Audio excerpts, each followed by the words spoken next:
তো এই বন্ধুরা, আমি অনেকদিন পর একটা ভিডিও নিয়ে আসলাম, কারণ মেনলি আমি মাঝখান দিয়ে একটু কাজে ব্যস্ত ছিলাম, অন্য কোনো কাজ ছিল আমার। তো সেই কারণে আমার ব্লগ ভিডিও বানানো হয় নাই, বাট আশা করি এখন থেকে আমি রেগুলার একটা ব্লগ ভিডিও ছাড়বো এবং আপনারাও সেটা খুব আনন্দের সাথে দেখবেন এবং আমার সাথে থাকবেন। অবশ্যই আমাকে সাপোর্ট করেন সকলে। তো আজকের ভিডিওটা মেনলি হলো নাটাই মায়ের পুজোর ভিডিও। মেনলি এটা আমরা ছোটবেলার থেকেই, আমি যখন ছোট ছিলাম তখন থেকে এটা দেখে আসছি যে প্রতি ওই বাংলা মাসের অগ্রহায়ণ মাস যেটা আছে সেটা রবিবারে, প্রত্যেক রবিবারে এই পুজোটা হয়ে থাকে মেনলি।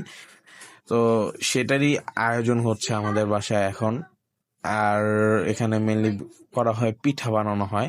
যেহেতু আজকে অগ্রহায়ণ মাসের লাস্ট রবিবার, তো সেখানে এখানে আমাদের জমজমাট একটু বেশি হয়, কারণ এখানে একটা মিষ্টান্ন করা হয় পিঠা দিয়ে, যেটা আমার খেতে খুবই ভালো লাগে। ছোটবেলা থেকে আমার এই মিষ্টান্নটা খুবই খেতে ভালো লাগে। অ্যান্ড এখানে দেখতে পাচ্ছেন যে আমার মা এখানে পিঠার যে পদ্ধতি, মানে প্রস্তুতি, সেটা সব সে করে ফেলেছে অলরেডি। পিঠা বানানো শেষ এবং পিঠা এখানে দুই প্রকার বানানো হয়, একটা আলুনি লবণী। আলুনি মিন্স যেখানে লবণ ব্যবহার করা হয় না। আই হোপ অনেকেই বুঝতে পারছেন। যাই হোক, পিঠা বানানো শেষ এবং পিঠা বানানোর পর আমার মা এখানে আসছে যে পুজোর কাজগুলো আছে বা পুজোর সাজাইতে যে কাজগুলো হয় সেগুলো করতে, এবং আমার কাকি এখান দিয়ে মিষ্টান্ন যে পদ্ধতিটা আছে মিষ্টান্ন বানানোর, সে আর কি মিষ্টান্ন বানাচ্ছে। এবং দেখতেই পারতেছেন যে গরম ফুটন্ত দুধের মধ্যে সে আগে পিঠাগুলো ঢাইলা নিল। এবং আর কিছুক্ষণ আগে আপনারা একটা ভিডিও ক্লিপ দেখছেন যেখানে গুড়গুলো আমি গুলাই রাখছিলাম, মানে আমি না, মেনলি আমার কাকি রাখছিল। তো সেই গুড়গুলা এই দুধের মধ্যে দিয়ে দিতেছে এবং অলরেডি আমাদের মিষ্টান্ন বানানো রেডি। অপর পাশে আমার মা পূজার জন্য সকল কিছু সাজিয়ে ফেলছে এবং দেখতে পারতেছেন যে এখানে সবকিছু সাজানো আছে এবং আমাদের মিষ্টান্নটাও সাইড দিয়ে কমপ্লিট হয়ে গেছে।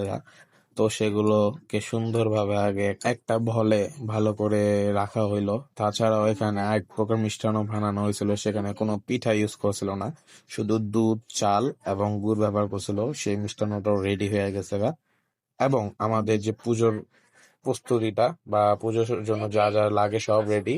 এবং এখানে মূলত একটা কথা হলো যে এখানে আমার মা একটা ব্রত কথা বলে। মূলত যখন আমরা পূজাটা করি, এই পূজাটা, তখন আমাদের একটা ব্রত কথা বলা হয়, সেটা আমার মা মেনলি বলে। আর দেখেন, আমার ভাই তো এদিক দিয়ে মারামারি শুরু করে গেছে। আমার ভাগ্নি আর ভাগনা আমার কোলে সুন্দর করে বসে বসে এই পুজোটা দেখতেছে, তারাও খুব হ্যাপি। মেনলি পুজোর অর্ধেক শেষ, মানে ব্রত কথার মাধ্যমে পুজোটা হয়।